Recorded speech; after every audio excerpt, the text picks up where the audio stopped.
Assalamu alaikum, peace to the world. Should any imam put his and his family's financial affairs in the hands of the community that he serves? I think that I misphrased this question recently in a Facebook discussion, and the way that we were exploring it was more along the lines of whether or not the community is obligated to support their imam. And actually, I feel like that's kind of something where I don't have a lot of qualification to speak as far as telling someone definitively yes or no and expecting them to follow it because I'm not an Islamic scholar and I have not studied that topic even from people who are Islamic scholars. I feel like whether or not someone or a given school of thought would agree that a community is or is not obligated is a moot point. Why would you, as a man, husband, a father, even a son who may be needing to support his parents or siblings, why would you put your financial affairs in the hands of others?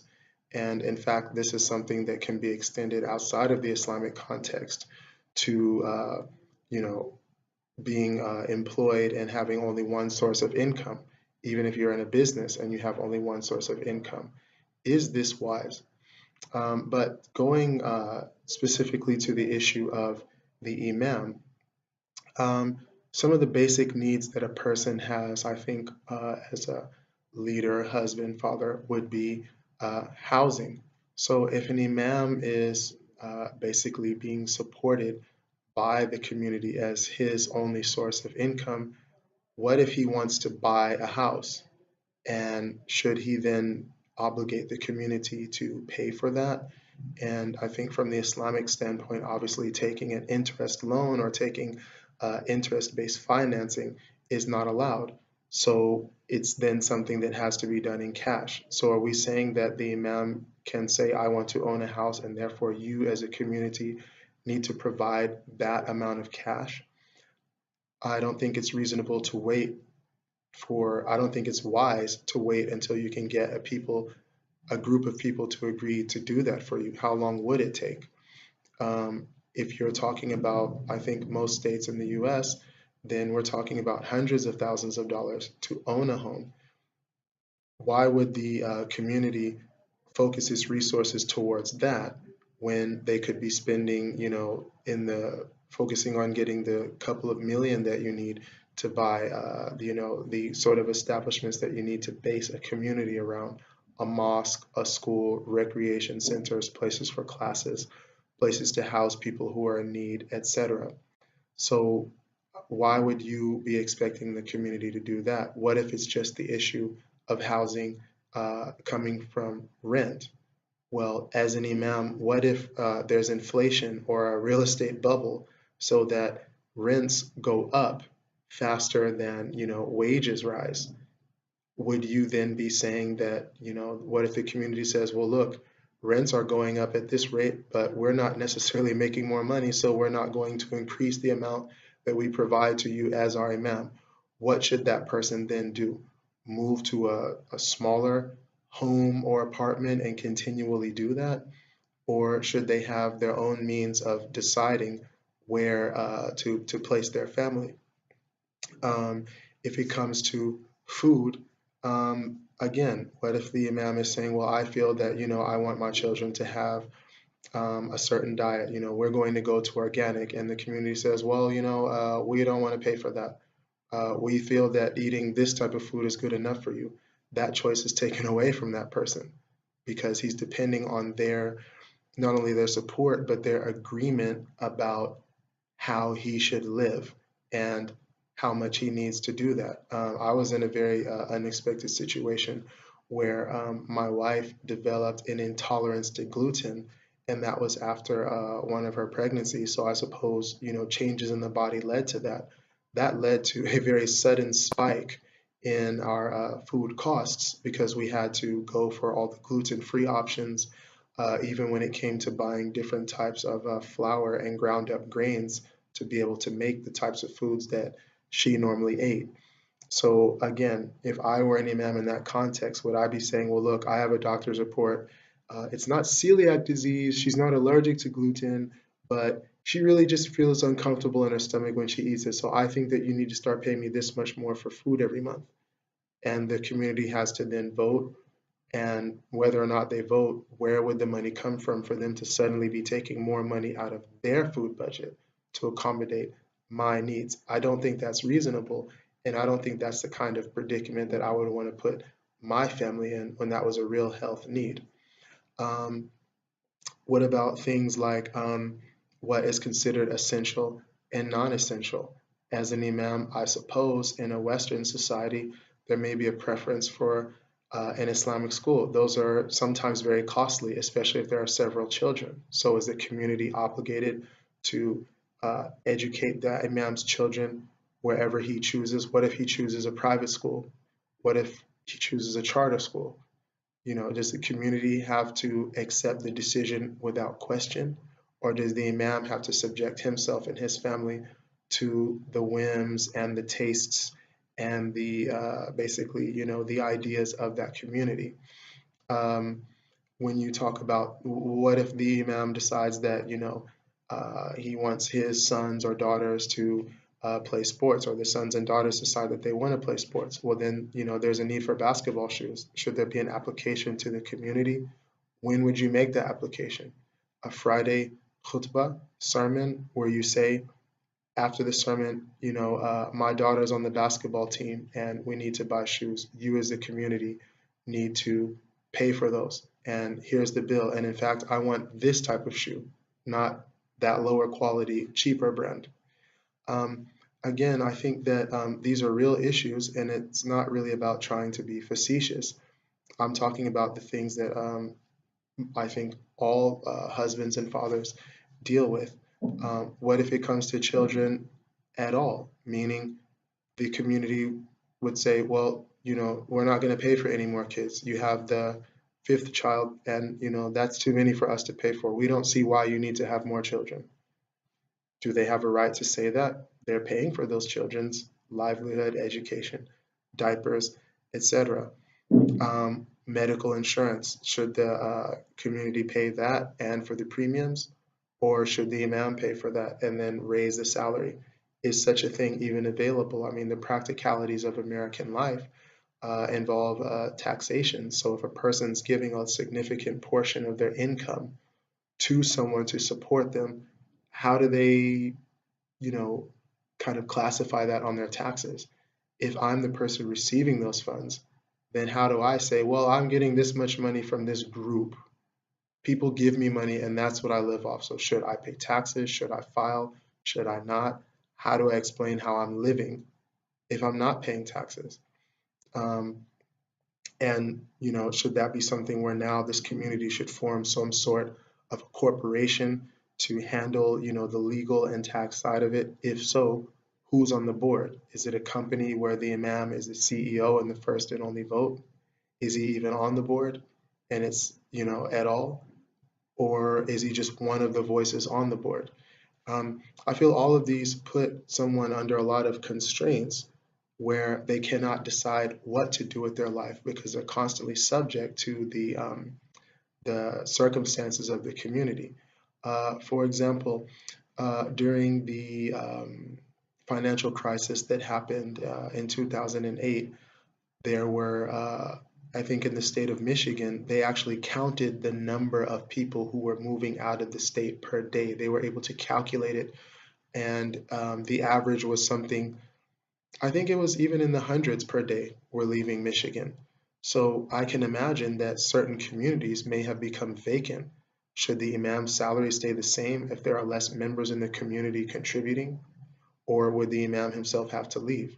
And what do you as a man do if that's the situation that your family's in? Hey, the community got smaller. A lot of people just lost jobs. So now we don't have any money coming in. Family, we have to move. Family, it's like this. Family, we're going to go without that.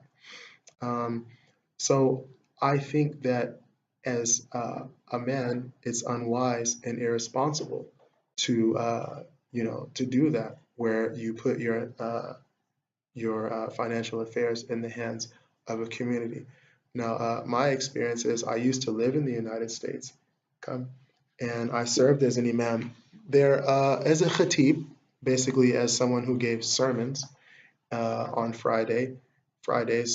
Basically, there were, mashallah, masjids with an overflow, so they had to have two Jumu'ah prayers back to back, and one imam, like the imam of the masjid, would lead one, and I would be invited at various masajid around my hometown and even in, the area, other smaller towns around my hometown to give this.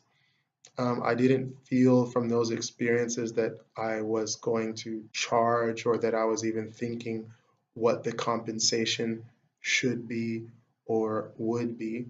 Overseas, here in Lahore, I handled a little bit more of the affairs of a small Islamic community, and I was even handling the administrative aspect to make sure that we could have a time and place set aside for our Friday prayers, as well as giving the sermon and leading the prayers. So I was serving as an imam, really kind of in a broader sense, leading that small community. And I didn't see where that was something that I should ask money for or that I was owed money for that. I was making my own money. And I feel that that lifted any obligation from me to appease or please the community. And this is actually another very important aspect is your own integrity. If you're beholden to people, can you criticize them? Can you exercise, your agency as far as what you feel is right and speaking for things, speaking against things? What if people in the community that you are receiving money from are making their money in a haram fashion? It's very well known that Muslims make money from selling legal and illegal drugs, be they alcohol or other types of drugs, cigarettes, nicotine is a drug. People actually sell illegal narcotics as well. So should I be taking that money? And if I am, should I be telling people, no, you shouldn't do this? Am I preaching against my own income now? Uh, or am I preaching against, people that individuals in my community know and like, and therefore there could be a backlash? What if I lose my job? Plain and simple. As an imam, I lose my job. The community decides to move on. Someone who's more qualified or more liked comes. We have differences of any sort. And what if it's my choice to leave? What if I leave my job? Is there any other way of making money? Can you, as an imam, do anything to produce one penny, to earn one penny? Be it something that you can make and sell, a service that you can provide, um, products that you have to offer. So I think that yes, if a community has money to contribute, they should contribute that because that frees the imam to focus on his services that he provides to, study, to lead, to teach, to write courses and deliver those courses. I'm listening to a 104-part seerah, life of the prophet, and the person giving that is very has very high educational qualifications, and you can tell that many, many, many hours of research were put into that. So obviously, that person wouldn't be able to do a 9 to 5 and do that type of research and compile it and produce basically a sort of booklet for students to follow along. However, it could be that that person's needs surpass what the community has to offer or what the community is willing to offer. In such a case, obviously, that person can't say to the family, well, this is all they're going to give me, so this is all we're going to have, and it's not enough, but whatever. Rather, he's still responsible for whatever his family needs are, including, not just his wife and children, but maybe again his parents or siblings if they need support, or even other family members, grandparents, aunts and uncles, cousins. They may be obligated to his wealth just based on their relationship. So again, there are a lot of impracticalities behind this idea of solely depending on a community for income, especially when you have other people's lives in your hands, I don't feel that you can say that your wife, your children, your wives, your children are the responsibility of a community when everyone else in the community isn't saying that. Everyone else in the community is just as much of a Muslim as you are, just as worshipful as you are. Yet they are all taking whatsoever dependence they have as their sole obligation. And I think um, certainly in American law, that's seen to be the case. Again, I'm not an expert on Islamic law, but it seems that that would be the case, that a man is responsible for his wife and children, and he certainly did not have to take a wife or children in the first place if he were not capable. Um, Now, if you want to say go to a call center and be an imam, I would say that also might not work. I know of someone, I don't know him personally, who's a chaplain at a university, and actually they are paid by the university. So that's precarious if you want to say that that person is going to live solely off of that income. It may not be enough.